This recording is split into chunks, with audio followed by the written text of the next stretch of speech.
Fact number 10, पूरी दुनिया में रोज़ाना 400 बिलियन गैलन पानी इस्तेमाल होता है।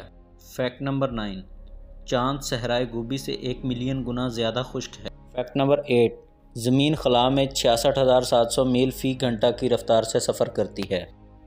फैक्ट नंबर 7, बर-ए-आज़म एशिया ज़मीन के 30% रकबे पर फैला हुआ है, लेकिन दुनिया की 60% आबादी की नुमाइंदगी करता है। फैक्ट नंबर 6, दुनिया का मोहलिक तरीन ज़लज़ला वस्ती एशिया में 1557 में आया, जिसमें 8,30,000 अफराद हलाक हुए। फैक्ट नंबर 5, खलीज फारस गर्म तरीन समंदर है, जिसका दर्जा हरारत 35 डिग्री सेंटीग्रेड तक पहुँच जाता है।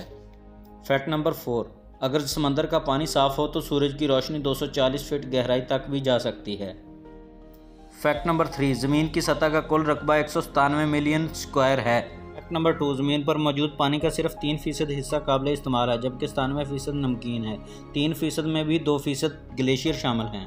फैक्ट नंबर 1, ज़मीन पर 540 आतिशफ़शां पहाड़ों से अक्सर लोग वाकिफ़ हैं, लेकिन ज़ेरे आब कितने आतिशफ़शां हैं कोई नहीं जानता। इन्फो टेक एंड फैक्ट के मुअज़्ज़ज़ नाज़रीन, हमारी वीडियो के बारे में अपनी कीमती राय का इजहार कमेंट सेक्शन में ज़रूर किया करें। अगर वीडियो अच्छी लगे तो लाइक करके शेयर भी ज़रूर किया करें।